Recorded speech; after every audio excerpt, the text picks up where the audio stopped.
Corjandro here for Comic Book Shopping. We are at Golden Apple Comics on Melrose, and I'm here with Jack Dylan Grazer, star of Shazam. Yep. I love it. Highly recommended. Well, thank you. You're like a sommelier of comic books. I try to be. You really are. Well, would you look at that?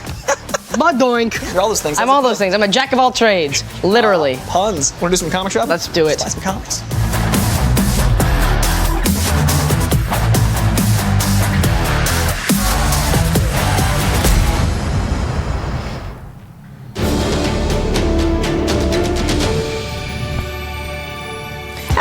Image for our top story. It's more on the Disney-Fox merger. On top of that, we have another update on Spielberg versus Netflix, and then Ben Affleck. He's got a brand new directing project. We're going to tell you all about it on this brand new episode of Collider Movie Talk, which is also kind of a Collider FYC reunion right here, because I'm at the table with the one and only Scott Mantz. Yes, I'm so happy to be back. With Jeff Sneider. It's me. $40 richer.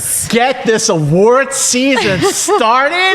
Collider FYC is back. No, I'm just joking. I mean, I wish there was reason to bring FYC talk into this, but we're not quite there yet. We've got a ways to go. We also have a very big story to hit right off the top here, and thankfully we have the man at this table right here that wrote this story up for Collider.com. It's all about the Disney-Fox merger again, but more specifically this time around, it's about certain projects that were brought over to Disney from Fox that now Disney is reassessing and in some cases axing. So you want to run us through it, Jeff? Sure. I mean, I think that the big question when the Disney-Fox merger sort of happened, aside from all the jobs that were going to be lost, Nick Mundy, is about which projects are going to, basically make the trek over from Fox to Disney. We kind of have learned, we don't really know what they're going to be making yet, but we know what they're not going to be making. And it's 4 projects in particular, starting with Mouthguard. I don't know if you guys talked about this late last week. I mean, Wes Ball's movie, it just seems like it was too expensive. $170 million for something that maybe wasn't supposed to start a franchise, or they didn't have those kind of hopes for it. Idris Elba was the biggest name in the cast. That's a lot of money to commit to a project like that. I mean, were you surprised at all by that, Mance? Listen, none of these movies, especially this one, I'm not surprised about any of them getting the axe from this new regime, and I'm only surprised it took this long after all those jobs were lost. But it's not like we're talking about a franchise that they are letting go. They're talking about a movie that wasn't even supposed to start one, is what you said. Right. And it was an expensive movie. So I'm not surprised by any of these movies that we're going to talk about. I think the way you just phrased it made me even more concerned for the big picture here. Well, I mean, yes, Disney wants franchises. That $170 million that they could spend on Mouthguard, and that's before advertising, marketing, all that stuff. They're going to spend that on the next Cruella. Well, that one in particular was just above and beyond. Like, whether we were talking about the Disney-Fox merger here or not, if any studio out there said, I was going to spend $170 million making a Mouthguard movie, I'd say to that executive, you're nuts. Right, it's an expensive proposition. The other one, Disney has a long relationship with Tom Hanks. They kicked Tom Hanks to the curb with News of the World. That got set up at Universal. This project on the come up by the Hate U Give author Angie Thomas, that found a new home at Paramount. Good. The one project that hasn't found a new home yet, it also hasn't been put into turnaround yet technically, but it's expected to be let go, is Ted Melfi's Fruit Loops, which I was actually really looking forward to. That's the movie out of all these 4 that I hope actually gets made somewhere, and that's like a One Flew Over the Cuckoo's Nest type thing with Woody Harrelson. Ted Melfi, who directed Hidden Figures. Yes, and St. Vincent. he also did St. Vincent. So this is a filmmaker who's on the rise. And who's made money for Fox. That's the other thing. So that was a little bit surprising. And with Mouthguard, I think if anybody does come in to rescue that film, there have been Netflix rumors. I actually think that the movie makes a little bit more sense for Apple, trying to assert itself and do a big movie that appeals to families and to children.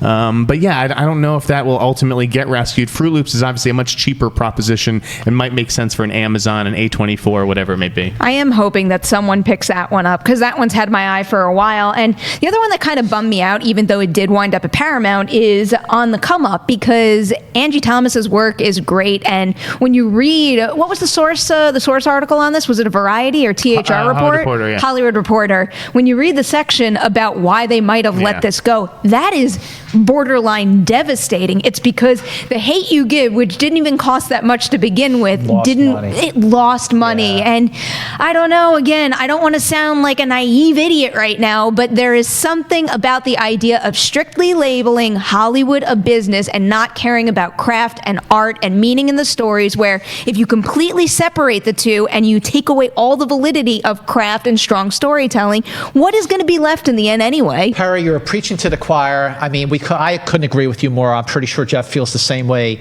But look what we're talking about. What was the whole reason that Disney bought Fox to begin with? Because of streaming, because of having all of those IPs, like Die Hard, like Planet of the Apes, like, definitely X-Men and Deadpool and even Fantastic Four. But, Disney has the shows that they greenlit for Disney Plus. They are like every friggin' Marvel superhero that didn't have his own standalone film or her own standalone film has a show, and Star Wars has a new show. I mean, I haven't seen Disney greenlight anything that is what you're talking about. Yeah. It's all franchise stuff. That is the most disturbing thing of this entire story Completely to me, is agree. that, we've been chipping away at that conversation for a while, that when you take one major studio out of the mix, it's not like all those creative opportunities go over to the new studio. They just get pared down significantly. And I feel like this is the first taste we're getting of like a whole bunch of them just completely being knocked out of the equation. Yeah, and it's not to say that Disney isn't interested in making movies for adults,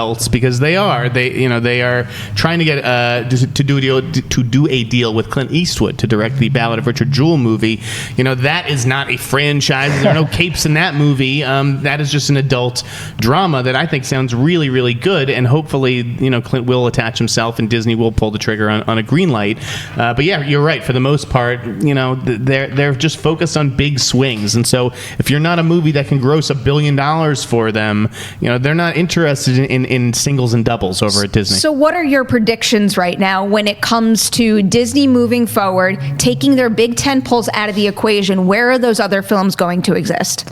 Well, that's kind of a loaded question, but so they didn't exactly shut down Fox completely. It's Fox 2000 is going away, but Fox is still going to exist in some form or another. So when you talk about R-rated movies, Disney doesn't release R-rated movies. They don't, like Deadpool 3 is not going to be a Disney movie. It's going to be a Fox movie. As for what kind of Fox movie that is, we don't know yet. But I think that is where Disney is going to put its adult dramas. That is where it's going to put a movie like Hidden Figures, a more R-rated version of Hidden Figures. Disney isn't going to release an R-rated Oscar contender, but Fox will under the Disney banner. That's their sort of way of sort of sneaking it out there and still owning it and still maybe having it win 4 Oscars like Bohemian Rhapsody. Where is West Side Story right now? That is at Fox as well. So that movie is at Fox, which is under Disney, but even though it's on the Fox side, technically, there's still no cigarette smoking in that movie. Right, yeah, they're going back and forth, and that'll be a clash of the industry titans between Spielberg and Bob Iger. Who's going to get their way? Spielberg obviously wants to be true to the period during which, listen, a lot of young people were smoking cigarettes, exactly, but Disney has that no smoking policy. They don't want to make cigarette smoking look glamorized up on the big screen with so many kids watching. I don't know how many kids will turn out for West Side Story anyways, but I understand the corporate policy behind it. I understand the corporate policy. It's just there's so much kind of red tape being put up right before my eyes right now. It's a little alarming. Not a little alarming. It's a lot alarming. Listen, if you want to see what you're talking about, a studio that's taking chances, that's preserving the craft and the art of great movie making and taking risks and taking challenges. They may not be $170 million chances, but you know what? A24. They are a sure thing. You got to look to the indies. You got to look at Focus and Fox Searchlight. Even though they are under the Disney banner as well, they are still Fox Searchlight. They basically are being left alone. This is the studio that won 4 Best Picture Oscars in a 10-year period. No other studio, no other label has that kind of track record in modern times. So you'll get what you want Perri, it just might not be from the new regime at Disney. And probably also not to the same volume as we once had it before. Well, that's true. You got one less massive player than you had a year ago. Yep. And it's not just the production staffs. It's that, they also have their own publicity teams, marketing teams. You can only commit so many resources to so many movies at one time. And I think that right now, the Disney movies are probably getting a preference. Until like the big Fox titles come along, like How much do you Avatar. think that Disney spent on the marketing of Avengers Endgame? A ton. I'm going to say $200 million. What was it the other day that we were talking about? Like strictly their the promotion with product placement type stuff, not in the movie, but with the brands that they were aligning themselves with. I think I might be wrong, but I feel like the number was something like $250 million. Damn. Yeah. Damn. It's nuts. But then one of the silver linings in a story like that is when the report explained what popular characters like the Avengers can do for certain brands out there, especially when you're talking about an organization like Stand Up to Cancer. That's a big deal, and it could make a difference. Sure. So I do like this visual of, everyone giving to everybody else a little bit. Absolutely. So I like when you use a brand like that for good. I'm glad you bring up Fox Searchlight also, because we're going to get back to them a little later in the show. Right now, we've got to go back to the Spielberg Netflix feud, because we got a little bit of an update on it, and apparently it's not a feud between Spielberg and Netflix at all. Last month, we reported that Spielberg was trying to block Netflix movies from Oscar consideration unless they had substantial theatrical runs. Turns out there was a lot more to the situation than was reported at that time, and in a story today from the New York Times, it looks like Spielberg was actually not trying to propose a rule change, but instead he would probably support a rule change if it were proposed. So it wasn't going to come from him specifically. Spielberg's goal isn't about denying Oscars to Netflix. His attention is strictly on preserving the theatrical experience. I'll read 2 quotes for you guys right now. This one came from the New York Times article. His primary beef is not with Netflix, according to the people close to him. Rather, he is frustrated that exhibitors have been unwilling to compromise. The multiplex chains have fought off any effort to shorten the exclusive period they get to play films of any genre, which is currently about 90 days. In January, after Roma was nominated for the Best Picture Oscar, Mr. Spielberg even called AMC and Regal, the largest theater companies, and implored them to play the Netflix film even though it was already available online. They refused.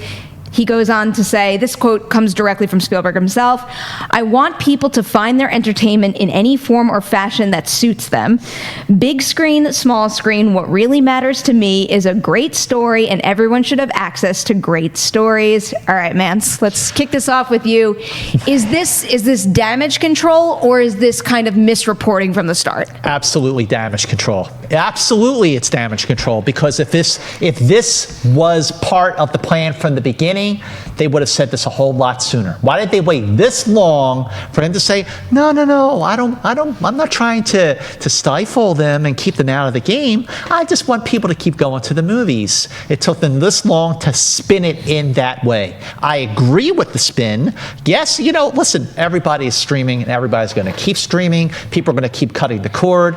But people, I think, just based on the fact that 2018 was a record-breaking year at the box office, at a time when you had Netflix, Amazon, and Hulu, that could change when we get Disney Plus and then Apple Plus and then Warner Media. But do I think that this is a spin? Absolutely it is. It's a good spin, one that I agree with.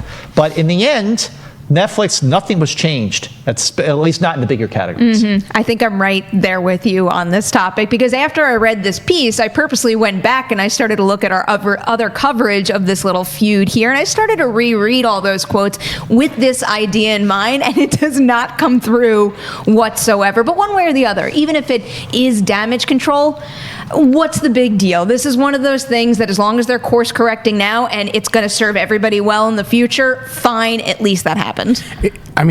It seems like a total reversal from where Spielberg was at like a month or two ago. I completely agree with that. But that said, like, it's damage control for damage that he didn't necessarily do. Because I do think that something, it was like a game of telephone where something got lost in translation, and the things that the media was ascribing to Spielberg was not stuff that he necessarily said. That's true, too. But yeah, the whole like, no, I was really mad at theater owners. Like, what? Yeah, That was not where I thought Spielberg was at all. Like initially, when the story first broke after the Oscars, like initially, the whole that story was that Spielberg was sort of like raising a red flag to Netflix and to the Academy by saying, you know what, I think we need to like set some rules in place. Not that Netflix shouldn't be allowed to have a movie, eligible for Best Picture or other Oscars, but that they should play more by the same rules and guidelines that everybody else is doing.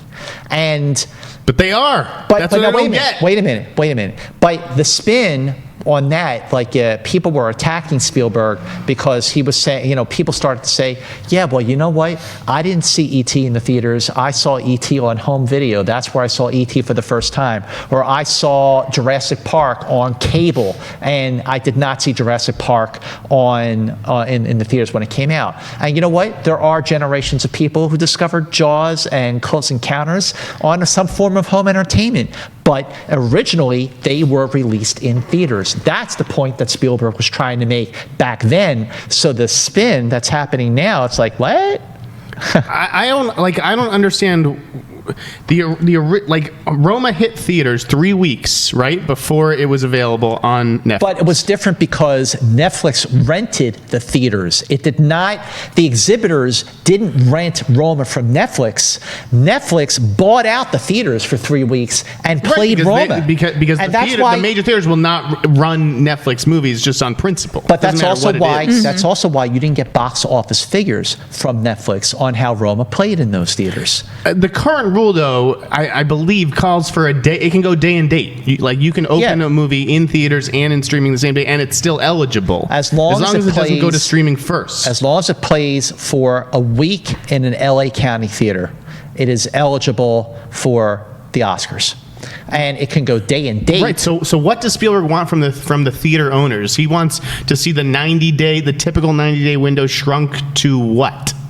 Well, it's still vague, and it's still very vague. It yes. seems to me like maybe he wants it shortened so they could have a more substantial theatrical run. But another element that he's not even addressing here, and it's something that was brought up really well in the .com article, is it isn't necessarily even just about the preference of sitting on your butt at home watching a movie instead of having the theatrical experience. It's also about what the theatrical experience has become, which is incredibly expensive. So part of my big problem with whether or not this is what he meant from the start, how everything was expressed up until that point, is that Spielberg's mentality, the way it was expressed, completely limits the ability for people out there to see more stories. That's the problem, because one, they're so expensive, and two, can you blame people to choose to stay at home in the quiet of their own home where they can make their own decisions as far as projection, sound, all of that? Nobody around them is touching a cell phone. It's a major problem that is so far beyond this one teeny tiny little detail, no matter where he shifts his focus. Also, Perri, you're talking about different kinds of movies here. Yes, people like to be home with their families. If families have a big enough TV, and these days a lot of them do, with the great sound system, and they have everything hooked up, they have the smart TV, and they have all the different streaming services playing through them, and they want to watch a movie like Green Book. You know what? As much as I love Green Book, if I watched that at home, I would have loved it just as much, because there's really nothing about the film that I felt like I would have gotten more out of by seeing on the big screen, other than the shared experience, sitting in the dark, having the popcorn, the big, huge, massive theater screen. Whereas a movie like, obviously, everyone's talking about Avengers, I could not imagine seeing Avengers Endgame on the big screen and having it be as good, because of the kind of movie that is. I 100% see your point, and I don't want this to sound as accusatory as it's going to, but it's like, I don't mean this directed at you, but it's the only phrasing I can think of. Who are you to tell somebody out there who is deciding how to spend their hard-earned dollars what they need to see, what they can only see on the big screen versus streaming? Because, and I don't take that personally. Yeah, I hope you know how I was trying to get to that point. Listen, that's why people have options. I mean, that's why a lot of millennials watch movies on these things. But the quality of a movie, the type of movie it is, big spectacle action film, a big superhero movie like Avengers, you're going to get the most out of that. The full experience of a movie like that, you will get on the big screen. You will get more out of the movie on the big screen. The way you're describing it is like a parting of this, and this is like my big fear in the future, is that simply because we're saying Avengers Endgame is a super expensive spectacle, belongs on the big screen. Green Book, not so much. You can stream it, and that's like the inevitable future in my mind at this point. It's not the future. It's now. You have a lot of film critics out there who go, they say see it, they say skip it, or they say stream it. Yeah. You know what? I'm not saying Green Book, because I love Green Book, and you should see Green Book on the big screen because, It's just problematic to me because there's some independent films out there that were designed to be shown on a big screen, and simply labeling it that way is dangerous. Every movie that was shot should be shown on the big screen. I mean, Roma, a lot of people don't realize this, but Roma was shot to be shown in theaters. It was not shot to be streamed. It was not shot to be shown on TV. It was shot to be shown in theaters, and then Cuarón worked out a deal with Netflix, and that turned into what it was. That movie was always meant to be shot and shown on the big screen. But, like this movie with Elizabeth Moss, Her Smell, I love that movie a lot. She gives a tour de force performance in this movie.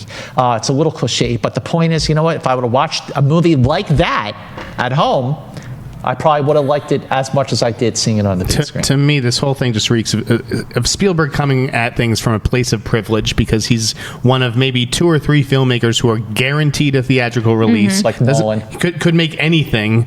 Right, exactly. Chris Nolan was the other one that I was thinking of. Could make anything, really, and he's going to get a theatrical release.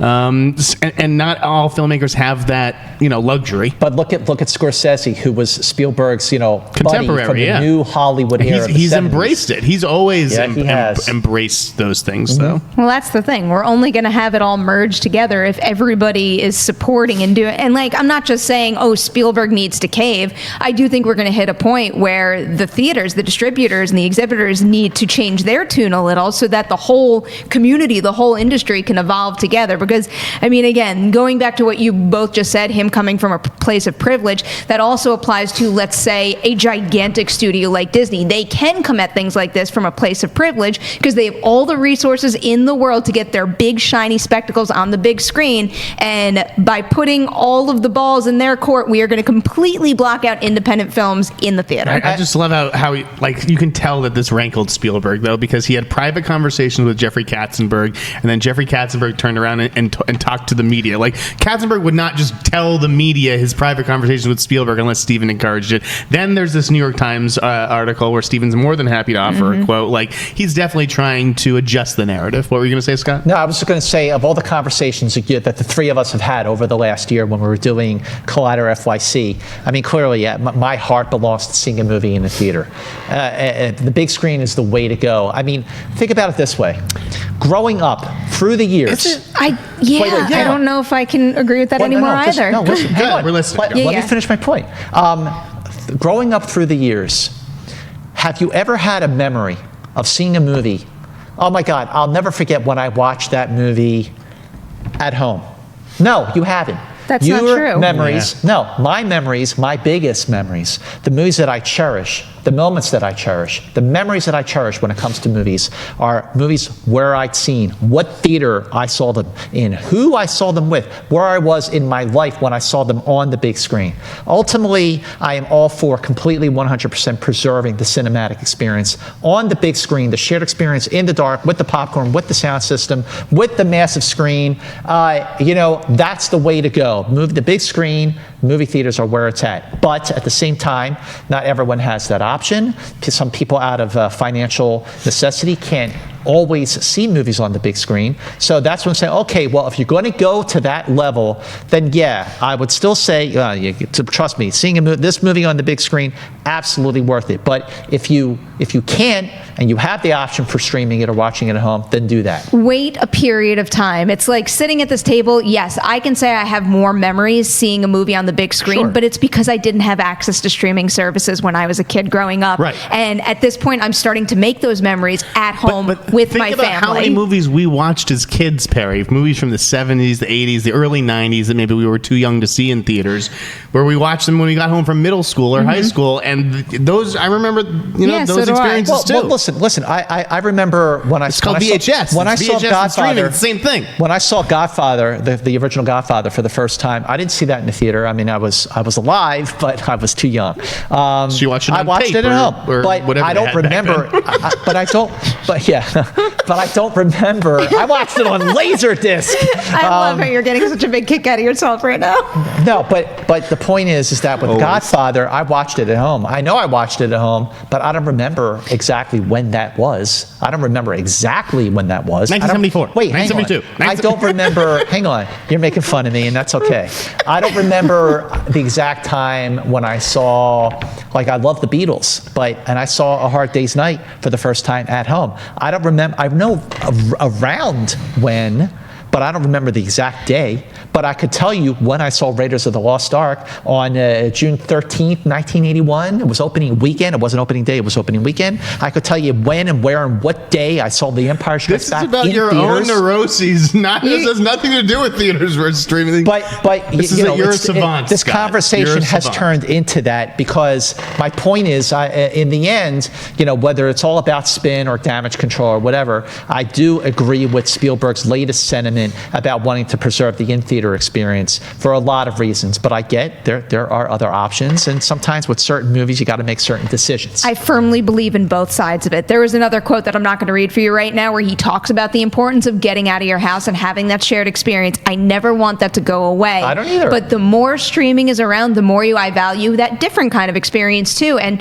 one of the ways that was described to me recently that really put into perspective why I appreciate that, I think it was in my interview with Amy Simons, where she said that watching something on a streaming service almost has that same sensation of like curling up with a good book.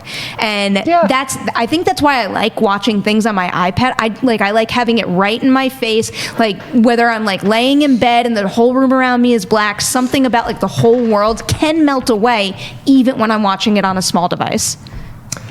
The only time I watch a movie on my iPad is if it's a screening link for a film. I always ask the studios, can you send me a DVD so I can watch it on my 60-inch TV instead of watching a link that has my name embedded on the video? It's just not the same. I'll trade you some DVDs for some screening links then. Okay, That's not great. allowed. We're not going to do that. That's a generational thing too. All right, we got to get moving to our last two stories of the day. But before we go there, I am going to remind you we're taking some live Twitter questions at the end of the show. Send them on in using the hashtag #ColliderMovieTalk. No repeats, please, because if I spy something that's the same, I'm not going to pick it because I'm afraid we picked it before. Get it? All right, use that hashtag, send them in now. Two more stories to hit now, and this first one is about Ben Affleck and specifically the next project he picked up as a director. We've got THR reporting that Ben Affleck has signed on to both direct and star in a movie called Ghost Army. The film is based on a true story and draws from the Rick Beyer and Elizabeth Sales book, The Ghost Army of World War II, which chronicles how a squadron of American soldiers used old-fashioned smoke and mirrors to save lives. Mance, what make you of this story? Is this a good move for Affleck as a director? I think this is the best move he could possibly do as a director, and here's why. His last movie, Live by Night, that was a costume contest type of movie. It made $22 million worldwide. It was a bomb. It wasn't a very good film.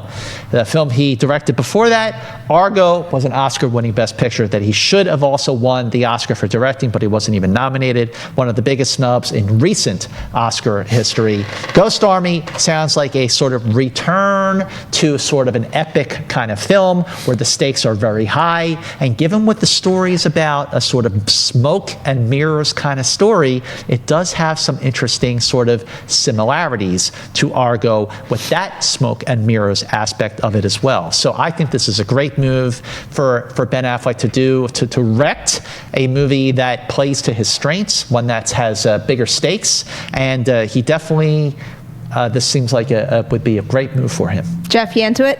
Not really. I'm mixed. This is something I've been on for months. And yesterday, Universal decided it was the day that we were all going to announce it. And so it was going to be us and the trades writing this up at 2 o'clock. And of course, I was at the Avengers screening with no access to my phone. So that's why Hollywood Reporter is reporting it. It feels a lot like Argo to me, with war and deception. Exactly. And it also kind of, so that's a good comp. The bad comp is Monuments Men. It kind of reminds me of that. Yeah. I just don't know if this is just a development title for him, or if this is something that he actually is committed to doing at Universal. If they're actually going to greenlight this. Oh, it's just like an in talks kind of thing? No, it's official. It's legit. I just don't, studios announce these kinds of things all the time. Some of them get made. Some of them never see the light of day. I wouldn't be surprised if this, fell into the latter. But yeah, I don't I don't love the logline. Yeah, a bunch of artists, using smoke and mirrors and the fake Hollywood production kind of thing to save lives. Right. Yeah, it sounds like Argo too. Yeah, I'm kind of in the same boat. I can't say this got me super hyped when I started to read through it, but then again, I haven't read the book it's based on. Maybe there's some more detail in there that is really going to make it pop. I'm just happy to see Ben Affleck getting back in the director's chair. Yeah. Most of all, I did not like Live by Night. I was so Awful. excited for that movie, and I was so Me excited too. when they somehow let me into one of the earliest screenings in LA, and then I sat there, and it was one of those ones where everybody comes out after for a Q&A, and I just remember sinking deeper and deeper into my chair wanting to get it's out hard. of there. It was hard. I have a funny story about seeing that movie. I saw it in a conference room at Warner Brothers, a conference room, not a screening room, around a big table. I'm the only one in the room. I think that they thought that I was part of Mashable's marketing people, so they let me see it early. And then when I came back and told my editor, and I was like, I'm not under any embargo. We could have the first review out of this movie. Yeah, Warner Brothers got involved. No. It wasn't a good situation. Great job. Michelle Robertson put her foot down on that. But yeah, I didn't care for it either. I am a fan of Affleck's other directorial efforts, particularly Gone Baby Gone. And yeah, I would like to see him return to that potboiler crime movie kind of thing, but I get that he wants to spread his wings and do something else. It just doesn't seem like this project fits that bill. Well, we're going to keep an eye on that one, and we will give you all the updates as we get them. We've got another movie that's coming together, and this one piques my interest for obvious reasons. According to Variety, Leonardo DiCaprio is in talks to lead the next film from Guillermo del Toro. Nightmare Alley is a new adaptation of the 1946 novel. The book was first adapted as a film in 1947 as a straight noir chronicling the rise and fall of a con man set against the backdrop of a second-rate carnival. But sources tell Collider that Del Toro's film is not a remake of that movie, but instead a new adaptation of the book. Plan is to start shooting this one in the fall, while Del Toro works to fill out the rest of his ensemble here. Yeah. I'm really into this. I'm not going to run away with it too quickly though right now. Jeff, does this one do it for you more so than the Affleck project?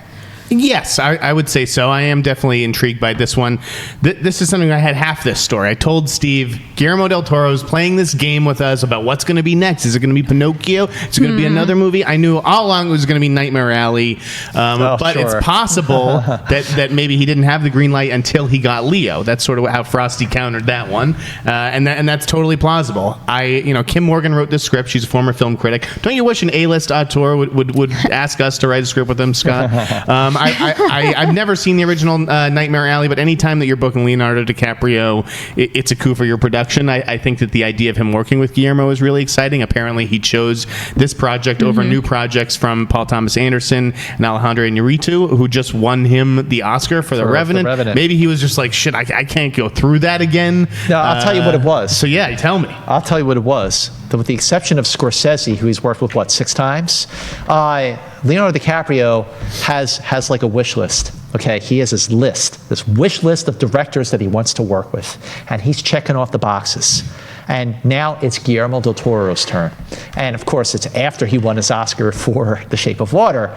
But Leonardo DiCaprio is very, very, very smart. He's very savvy.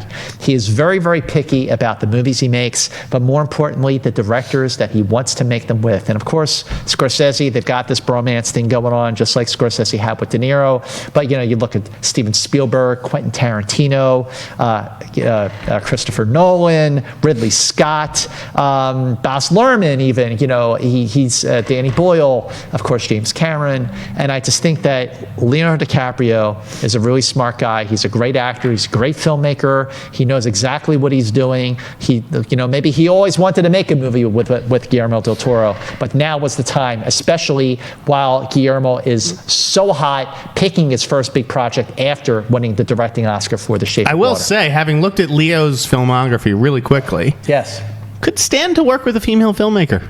There you go. Absolutely. He has only worked with one. All right. Well, since you brought that up, his least seen movie, which is Total Eclipse. What female director should DiCaprio work with? I like this conversation. Okay. I mean, everyone's answer for almost every female director thing is Bigelow, and I always get Bigelow or Patty Jenkins. Right, I get all upset. I was like, there are other female filmmakers besides Catherine Bigelow, but she is going to be my answer here because she is the best in my opinion, and he's the best in my opinion, and they should work together because that sounds awesome. I'm going to go with Angela Robinson because she needs to get more work. I was such a big fan of Professor Marston, and that thing just was like a blip on the radar.